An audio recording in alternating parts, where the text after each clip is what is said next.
ನಮಸ್ಕಾರ ಎಲ್ಲರಿಗೂ. ಹೀಗೆ ಒಬ್ಬ ಮನುಷ್ಯ, ತನ್ನ ಮಧ್ಯ ವಯಸ್ಸಿನಲ್ಲಿರುವ ಮನುಷ್ಯ, ಜೀವನ ಅವನಿಗೆ ಬೋರ್ ಬಂದ್ಬಿಡುತ್ತೆ. ಜೀವನ ಈ ತರ ಹಿಂಗೆ ಬೋರ್ ಆಗ್ತಾ ಇದೆ, ನಾನಾದ್ರೆ ಹೊಸದ್ ಮಾಡಬೇಕು, ಎಲ್ಲರೂ ಮಾಡೋದನ್ನೇ ದಿನ ನಾನು ಮಾಡ್ತಾ ನನಗೆ ಮೇಲೆ ಅದನ್ನ ಮಾಡ್ತಾ ನನಗೆ ಒಂಥರ ಏನೋ ಮೀನಿಂಗ್ ಇಲ್ಲ ಅನಿಸ್ತಾ ಇದೆ ಜೀವನಕ್ಕೆ. ಏನ್ ಮಾಡೋದು ಅಂತ ಯೋಚನೆ ಮಾಡಿ ನಾನು ಒಂದು ಡಿಸಿಷನ್ ಬರ್ತೀನಿ. ಈ ಒಂದು ಸಿಟಿ ಲೈಫ್, ಈ ಒಂದು ಎಲ್ಲರ ಒಂದು ಏನು ಸೋಷಲ್ ಅಂತ ಏನಿದೆ ಇದನ್ನ ಬಿಟ್ಟು ದೂರ ಹೋಗ್ತೀನಿ. ಅಲ್ಲಿ ಹೋಗಿ ನಾನು ಏನಾದ್ರೂ ಇದೆಯಾ, ಅಲ್ಲಿ ಏನಾದ್ರೂ ಸಿಗುತ್ತಾ, ಅಲ್ಲಿ ಏನಾದ್ರೂ ಪರ್ಪಸ್ ಸಿಗುತ್ತಾ ಲೈಫಿಗೆ ಅಂತ ನೋಡ್ತೀನಿ ಅಂತ ಹೇಳಿ ಅವನು ತನ್ನ ಹೆಂಡತಿನ ಕರ್ಕೊಂಡು ಕಾಡಿಗೆ ಹೋಗ್ಬಿಡ್ತಾನೆ. ಕಾಡಿಗೆ ಹೋದ ತಕ್ಷಣ ಏನ್ ಮಾಡ್ಬೇಕು ಅಂತ ಗೊತ್ತಾಗಲ್ಲ. ಯಾಕಂದ್ರೆ ಅವನು ಇಷ್ಟು ದಿನ ನಗರದಲ್ಲಿದ್ದ, ಸಿಟಿ ವಾತಾವರಣ ಇತ್ತು, ಎಲ್ಲರ ಜೊತೆಗಿದ್ದ, ಸೋಷಲ್ ಇತ್ತು. ಸೊ ಇವಾಗ ಎಲ್ಲವನ್ನು ಬಿಟ್ಬಿಟ್ಟು, ಅವನ ಕೆಲಸ ಎಲ್ಲವನ್ನು ಬಿಟ್ಬಿಟ್ಟು ಅವನು ಅವನ ಹೆಂಡತಿ ಜೊತೆ ಕಾಡಿಗೆ ಹೋಗ್ಬಿಡ್ತಾರೆ. ಅಲ್ಲಿ ಹೋಗಿ ಒಬ್ಬ ವಿಶೇಷವಾದ ಗುರು ಇರ್ತಾನೆ ಅಲ್ಲಿ. ಅವನಿಗೆ ಕೇಳ್ತಾರೆ, ಹೀಗೆ ನನಗೆ ಲೈಫ್ ಅನ್ನೋದು ಸ್ವಲ್ಪ ಎಂಟಿ ಅನಿಸ್ತಾ ಇದೆ, ಏನು ಮೀನಿಂಗ್ ಇಲ್ಲ ಅನಿಸ್ತಾ ಇದೆ, ಏನ್ ಮಾಡ್ಬೇಕು ನಾನು ಅಂತ. ಅವಾಗ ಆ ಗುರು ಹೇಳ್ತಾರೆ, ನಿನಗೆ ಕೊರತೆ ಆಗಿರೋದು ಇನ್ನರ್ ಪೀಸ್ ಅಂತ. ನಿನಗೆ ಯಾವ್ದ್ರಲ್ಲಿ ತೃಪ್ತಿ ಸಿಗ್ತಾ ಇಲ್ಲ, ನಿನಗೆ ಸಮಾಧಾನ ಆಗ್ತಾ ಇಲ್ಲ. ಆ ಸಮಾಧಾನ ಹುಡುಕ್ತಾ ನೀನು ಲೈಫ್ಗೆ ಮೀನಿಂಗ್ ಇಲ್ಲ, ಅದು ಇಲ್ಲ, ಇದು ಇಲ್ಲ ಅಂತೇಳಿ ಕೊರತೆಗಳ ಲಿಸ್ಟ್ ಹೇಳ್ತಾ ಇದೀಯಾ. ನಿನಗೆ ಬೇಕಾಗಿರೋದು ಇನ್ನರ್ ಪೀಸ್, ಅಂದ್ರೆ ಮನಸ್ಸು ಒಳಗಿಂದ ಶಾಂತಿ ಬೇಕು ನಿನಗೆ. ನೀನು ಹೊರಗೆ ಹುಡುಕ್ತಾ ಇದೀಯಾ, ಸೊ ನಿನಗೆ ಅದು ಎಲ್ಲೂ ಸಿಗಲ್ಲ.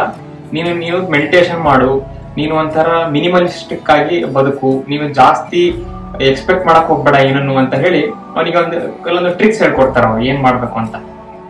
ಆಯ್ತು ಅಂತ ಒಂದು ಸಣ್ಣ ಗುಡಿಸ್ಲಲ್ಲಿ ಇವನು ಮತ್ತೆ ಇವನ್ ಹೆಂಡತಿ ಇದೇ ತರ ಬದುಕ್ತಾ ಹೋಗ್ತಾರೆ. ಈ ತರ ಅವರು 2 ವರ್ಷ ಬದುಕ್ತಾರೆ. 2 ವರ್ಷದಲ್ಲಿ ಅವರು ಆದಷ್ಟು ಒಂದು ಲೌಕಿಕ ಜೀವನದಿಂದ ದೂರ ಇದ್ದು, ಮತ್ತು ಆ ಬಯಕೆಗಳು ಏನಿದಾವೆ, ಆ ಕಾರು, ಒಡವೆ, ಬಂಗ್ಲೆ, ಈ ತರ ಎಲ್ಲ ತ್ಯಜಿಸಿ ಧ್ಯಾನವನ್ನು ಮಾಡೋದು, ಮತ್ತೆ ಸೈಲೆನ್ಸ್ ಅಲ್ಲಿ ಕಾಲವನ್ನು ಕಳೆಯುವುದು, ಆ ಮರಗಳನ್ನು ನೋಡುವುದು, ಗಿಡಗಳನ್ನು ನೋಡುವುದು, ಆ ನಿಸರ್ಗವನ್ನು ನೋಡುವುದು, ಆ ಬೆಳಿಗ್ಗಿನ ಮುಂಜಾನೆಯ ಒಂದು ಸೈಲೆನ್ಸ್ ಅಲ್ಲಿ ನದಿ ಹರಿತಾ ಇರೋ ಸೌಂಡು, ಇವೆಲ್ಲ ನೋಡಿ, ನಕ್ಷತ್ರಗಳನ್ನು ನೋಡಿ ಅವನ ಮನಸ್ಸಲ್ಲಿ ಒಂಥರ ವಿಚಿತ್ರವಾದ ಖುಷಿ ಉಂಟಾಗ್ತಾ ಇರುತ್ತೆ. ಅದೇನಂತ ಎಕ್ಸ್ಪ್ಲೇನ್ ಮಾಡಕ್ ಆಗ್ತಾ ಇರಲ್ಲ. ಆದ್ರೂ ಅವನಿಗೆ ಮನಸ್ಸಿನಲ್ಲಿ ಮೂಲೆಯಲ್ಲಿ ಒಂದು ಕಳವಳ ಇರುತ್ತೆ, ಒಂದು ಚಿಂತೆ ಇರುತ್ತೆ. ಅವನು ದಿನ ಅವನ ಹೆಂಡತಿಗೆ ಹೇಳ್ಕೊಳ್ತಾ ಇರ್ತಾನೆ. ಅದೇನು ಅಂತಂದ್ರೆ, ನಾವು ಹಿಂಗೆ 2 ವರ್ಷದಿಂದ ಹೀಗೆ ದೂರ ಬಂದಿದೀವಲ್ಲ ಸಿಟಿಯಿಂದ, ಈಗ ಇದ್ರ ಪರ್ಪಸ್ ಏನು? ಇವಾಗ ನಾವು ಅಲ್ಲಿ ಏನು ಪರ್ಪಸ್ ಇಲ್ಲ ಅಂತ ಇಲ್ಲಿ ಬಂದಿದೀವಿ. ಇವಾಗ ಇದೆಲ್ಲ ಮಾಡಿದ್ರೆ ಏನ್ ಸಿಗುತ್ತೆ? ಅಲ್ಲಿ ಏನೇನೋ ಟ್ರೈ ಮಾಡಿದ್ವಿ, ಅಲ್ಲಿ ಏನೋ ಸಿಗ್ಲಿಲ್ಲ, ಸಮಾಧಾನ ಆಗ್ಲಿಲ್ಲ. ಈಗ ಇಲ್ಲಿ ಬಂದಿದೀವಿ, ಈಗ ಇದನ್ನೂ ಮಾಡಿದ್ರೆ ಇಲ್ಲೂ ಸಮಾಧಾನ ಸಿಗ್ಲಿಲ್ಲ ಅಂದ್ರೆ ಮತ್ತೆ ಹೆಂಗೆ? ಮತ್ತೆ ಲೈಫ್ ಅಂದ್ರೆ ಏನ್ ಮಾಡ್ಬೇಕು ನಾವು ಅಂತ ಹೇಳಿ ಅವನಿಗೆ ಮತ್ತೆ ಗೊಂದಲ ಸ್ಟಾರ್ಟ್ ಆಯ್ತು. ಯಾವ ಒಂದು ಇನ್ನರ್ ಪೀಸ್ ಸಿಗ್ಬೇಕು ಅಂತ ಹೇಳಿ ಅವನು ನಗರದಿಂದ ಕಾಡಿಗೆ ಬಂದಿದ್ನು, ಇಲ್ಲಿ ಮತ್ತೆ ಅವನಿಗೆ ಗೊಂದಲ ಸ್ಟಾರ್ಟ್ ಆಯ್ತು. ಅವಾಗ ಅವರು ಮತ್ತೆ ಏನ್ ಮಾಡ್ತಾನೆ, ಆ ಗುರು ಎಲ್ಲಿದ್ದಾನೆ ಮತ್ತೆ ಅಲ್ಲಿ ಹೋಗಿ ಕೇಳ್ತಾರೆ, ಹಿಂಗೆ ನಾವು ಇನ್ನರ್ ಪೀಸ್ ಬಗ್ಗೆ ಡೆವಲಪ್ ಮಾಡ್ತಾ ಇದೀವಿ, ನಾವು ಮೆಡಿಟೇಷನ್ ಮಾಡ್ತೀವಿ ದಿನಾಲು ಸರ್, ನಾವು ಹೀಗೆ ಮನಸ್ಸನ್ನ ಕಾಮ್ ಮಾಡ್ತೀವಿ, ಇದರಿಂದ ಏನ್ ಸಿಗುತ್ತೆ ನಮಗೆ? ಏನಾದ್ರೂ ಸಿಗುತ್ತಾ ಪರ್ಮನೆಂಟ್ ಆಗಿ? ನನಗೆ ಈ ಲೈಫ್ ಟೈಮ್ ಅಲ್ಲೇ ಗೊತ್ತಾಗ್ಬೇಕು, ನಂಗೆ ಸತ್ ಮೇಲೆ ಆ ಸ್ವರ್ಗ ಸಿಗುತ್ತೆ, ಅದೆಲ್ಲ ನಂಗೆ ನಂಬಿಕೆ ಇಲ್ಲ. ಇವಾಗ ಏನು ನಂಗೆ ಸಿಗುತ್ತೆ ಇದರಿಂದ ಅಂತ ಹೇಳಿ ಗುರು ಹೇಳ್ತಾನೆ, ನೀನ್ ಇನ್ನೂ ಚೇಂಜ್ ಆಗೇ ಇಲ್ಲ, ನೀನು ಎಕ್ಸ್ಪೆಕ್ಟ್ ಮಾಡ್ತಾನೆ ಇದೆಯಲ್ಲ, ಏನೋ ಸಿಗಬೇಕು ಅಂತ ನೀನ್ ಕೆಲಸ ಮಾಡ್ತೀಯಾ. ನೀನ್ ಪ್ರತಿಫಲವನ್ನು ಬಯಸ್ಬೇಡ. ನಿನಗೆ ದಿನಾಲು ನೀನ್ ನಿಜವಾಗ್ಲೂ ಈ ಒಂದು ಮನಸ್ಸನ್ನ ಕಾಮ್ ಮಾಡೋ ಒಂದು ಪ್ರೊಸೆಸ್ ಅಲ್ಲಿ ನೀನ್ ಇದ್ರೆ, ನಿನಗೆ ಏನು ಕೇಳಲಾರ್ದಂಗೆ ಮಿರಾಕಲ್ಗಳು ನಡೆಯುತ್ತೆ, ಏನು ಬಯಸ್ಲಾರ್ದಂಗೆ ಎಲ್ಲ ವಸ್ತುಗಳು ಸಿಗ್ತಾ ಹೋಗುತ್ತೆ. ನೀನ್ ಯಾವ್ದಕ್ಕೂ ಪ್ರತಿಫಲವನ್ನ ಬಯಸಬೇಡ ಅಂತ ಒಂದು ಟ್ರಿಕ್ ಹೇಳ್ಕೊಡ್ತಾನೆ. ಆಯ್ತು ಅಂತ ಹೇಳಿ ಇವಾಗ ಅವನು ಈ ಅಬ್ಸೆಷನ್ ನ ಬಿಡ್ತಾನೆ. ಅಂದ್ರೆ ಈಗ ಹಿಂಗ್ ಮಾಡ್ತಿದೀನಿ, ಇಷ್ಟು ವರ್ಷದಿಂದ ನಾನು ಧ್ಯಾನ ಮಾಡ್ತೀನಿ, ಇಷ್ಟು ವರ್ಷದಿಂದ ಮಾಡ್ತೀನಿ, ಏನ್ ಸಿಗುತ್ತೆ ಇದರಿಂದ, ಇದೆಲ್ಲ ಕೇಳೋದು ಸ್ಟಾಪ್ ಮಾಡ್ತಾನೆ. ಸ್ಟಾಪ್ ಮಾಡಿದಾಗ ಅವನ ಮನಸ್ಸಿಗೆ ಇನ್ನೂ ಹೆಚ್ಚಿಗೆ ಒಂದು ಸಂತೋಷ ಆಗ್ತಾ ಭಾವನೆ ಬರ್ತಾ ಇರುತ್ತೆ. ಅದೇನು ಅಂತ ಎಕ್ಸ್ಪ್ಲೇನ್ ಮಾಡ್ಕೊಳಕ್ ಆಗ್ತಾ ಇರೋದಿಲ್ಲ. ಹೀಗೆ ಇರುವಾಗ ಆ ಕಾಡಲ್ಲಿ ಒಬ್ಬ ರಾಜ ಬರ್ತಾನೆ, ಅವರ ಸೈನಿಕರನ್ನೆಲ್ಲ ಕರ್ಕೊಂಡು ಅವನು ಕಾಡಲ್ಲಿ ಬರ್ತಾನೆ. ಆತರ ಅವನು ರಾಜ ಬಂದಾಗ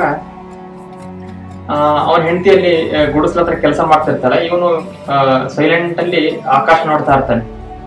ಅವಾಗ ಅವನು ರಾಜ ಬಂದ್ಬಿಟ್ಟು ಆ ಒಂದು ಹೆಂಡತಿ ನೋಡಿದ ತಕ್ಷಣ ಅವಳು ತುಂಬಾ ಸುಂದರವಾಗಿರ್ತಾಳೆ. ಅವಾಗ ಅವನು ಸೈನಿಕರನ್ನೆಲ್ಲ ಕರ್ಕೊಂಡ್ ಬಂದು ಅವಳನ್ನ ಹಿಡ್ಕೊಳ್ಳಿ ಅಂತ ಹೇಳ್ತಾನೆ. ಅವರೆಲ್ಲ ಹೋಗಿ ಅವಳನ್ನ ಗ್ರಾಪ್ ಮಾಡ್ಬಿಡ್ತಾರೆ.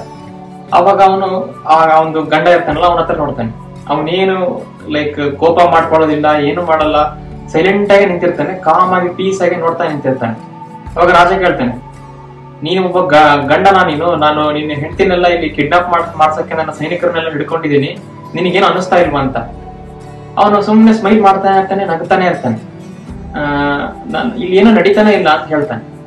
ಅವಾಗ ರಾಜ ತುಂಬಾ ನಕ್ಬಿಡ್ತಾನೆ ಜೋರಾಗಿ, ನಿನ್ನಂತ ಹುಚ್ಚ ಯಾರು ಇಲ್ಲ, ನೀನ್ ಹಿಂಗೆ ಬಿಟ್ರೆ ಇನ್ನೊಂದ್ 2 ನಿಮಿಷ ಆದ್ಮೇಲೆ ನಾನು ನಿನ್ ಹೆಂಡತಿನ ಕರ್ಕೊಂಡು ಹೋಗ್ತೀನಿ, ನಿನಗೇನು ಅನ್ಸೋದೇ ಇಲ್ವಾ, ಕೋಪ ಬರ್ತಾ ಇಲ್ವಾ ನಿನಗೆ ಅಂತ ಕೇಳ್ತಾನೆ. ಅವಾಗ ಅವನು ಹಂಗೆ ನೋಡ್ತಾ ನೋಡ್ತಾ, ನಾನು ಯಾವ್ದಕ್ಕೂ ಕೋಪ ಮಾಡ್ಕೊಳ್ಳೋದೇ ಇಲ್ಲ. ಯಾಕೆ ಅಂತಂದ್ರೆ ಒಂದನ್ನ ನಾವು ಕಳ್ಕೊಳ್ತೀವಿ ಅಂತೇಳಿ ಒಂದು ಫೀಲಿಂಗ್ ಬರ್ಬೇಕು ಅಂತಂದ್ರೆ ಅದು ನಮ್ಮ ಹತ್ರ ಇದೆ ಅಂತೇಳಿ ನಮಗೆ ಗೊತ್ತಾಗಬೇಕಲ್ಲ. ಈ ಒಂದು ಯೂನಿವರ್ಸ್ ಅಲ್ಲಿ, ಈ ಒಂದು ನಶ್ವಾನ ಯೂನಿವರ್ಸ್ ಅಲ್ಲಿ ನನ್ನದನ್ನೋದು ಏನೂ ಇಲ್ಲದೆ ಇರೋದಾಗ ನಾನು ಏನನ್ನ ಕಳ್ಕೊಳ್ತೀನಿ? ನೀವು ಏನೇ ಕಿಡ್ನಾಪ್ ಮಾಡಿದ್ರು ಅದು ಬಾಡಿ ಅಷ್ಟೇ, ಆದ್ರೆ ಅವಳು ಅನ್ನುವ ಒಂದು ಕಾನ್ಸೆಪ್ಟ್, ಆ ಒಂದು ಹೆಂಡತಿ ಅನ್ನೋ ಕಾನ್ಸೆಪ್ಟ್ ಯಾವಾಗ ನನ್ನ ಹತ್ರ ಇರೋದ್ರಿಂದ ಅದನ್ನ ಯಾರು ಕಸ್ಕೊಳಕ್ ಸಾಧ್ಯನೇ ಇಲ್ಲ ಅಂತ ಹೇಳ್ತಾನೆ. ಅವಾಗ ರಾಜನಿಗೆ ಈ ಮಾತುಗಳನ್ನ ಕೇಳಿ, ನೀನ್ ಯಾರೋ ದೊಡ್ಡ ಜ್ಞಾನಿನೇ ಇರಬೇಕು, ಅಂದ್ರೆ ಅವನು ಎಲ್ಲ ಹೇಳ್ತಾನೆ, ಕೋಪ ಮಾಡ್ಕೊಳ್ಳೋದ್ರಿಂದ ಏನಾಗುತ್ತೆ, ಕೋಪ ಆ ಮೂಮೆಂಟಿಗೆ ಆಗುತ್ತೆ ಅಷ್ಟೇ, ಕೋಪ ಮಾಡ್ಕೊಳ್ಳೋದ್ರಿಂದ ಆಗಿದ ಒಂದು ಸ್ಥಿತಿಗಳು ವಾಪಸ್ ಬರಲ್ಲ. ಸೊ ಇಲ್ಲಿ ಸೈಲೆನ್ಸ್ ಮತ್ತೆ ಈ ಇನ್ನರ್ ಪೀಸ್ ಆ ಗುರು ಏನ್ ಹೇಳ್ಕೊಟ್ಟಿದ್ದ ಅದು ಇಲ್ಲಿ ವರ್ಕ್ ಆಯ್ತು. ಅಂದ್ರೆ ಇವನ್ ಏನ್ ಸಿಕ್ತು ನನಗೆ ಇದರಿಂದ, ಯಾಕೆ ಹಿಂಗೆ ಮೆಡಿಟೇಷನ್ ಮಾಡ್ಬೇಕು, ಯಾಕೆ ಇನ್ನರ್ ಪೀಸ್ ಬರ್ಬೇಕು ಅಂತ ಏನ್ ಕೇಳ್ತಾ ಇದ್ನಲ್ಲ, ಅದೆಲ್ಲ ಈ ಮೂಮೆಂಟ್ ಅಲ್ಲಿ ಅವನಿಗೆ ಅರ್ಥ ಆಯ್ತು. ಅವನಿಗೆ ಗೊತ್ತಿಲ್ದಂಗೆ ಅವನ ಮನಸ್ಸಲ್ಲಿ ಕೋಪನೇ ಬರ್ಲಿಲ್ಲ. ಅಂದ್ರೆ ಅವನಿಗೆ ಕೋಪ ಈ ಎಲ್ಲ ಒಂದು ಫೀಲಿಂಗ್ಸ್ ಹೊರಟೋಗಿ ನನ್ನದನ್ನೋದು ಏನೂ ಇಲ್ಲ, ನಾನು ಏನನ್ನೂ ಬಯಸದೇ ಇದ್ದಾಗ ನನಗೆಲ್ಲ ಸಿಗುತ್ತೆ. ಅವಾಗ ಈ ರಾಜ ಅವನ ಒಂದು ಜ್ಞಾನವನ್ನು ಮೆಚ್ಚಿ, ನಿನ್ನನ್ನು ನಾನು ಮಂತ್ರಿಯಾಗಿ ಮಾಡ್ತೀನಿ, ನಿನಗೆ ಕೇಳದಷ್ಟು ಐಶ್ವರ್ಯ ಅಂತಷ್ಟೆಲ್ಲ ಕೊಡ್ತೀನಿ, ನೀನು ನನ್ನ ಆಸ್ಥಾನದಲ್ಲಿ ಬಂದಿದ್ದು ಬಿಡು, ನಿನ್ನಂತ ಜ್ಞಾನಿಗಳು ಅಂತ ಹೇಳ್ತಾನೆ.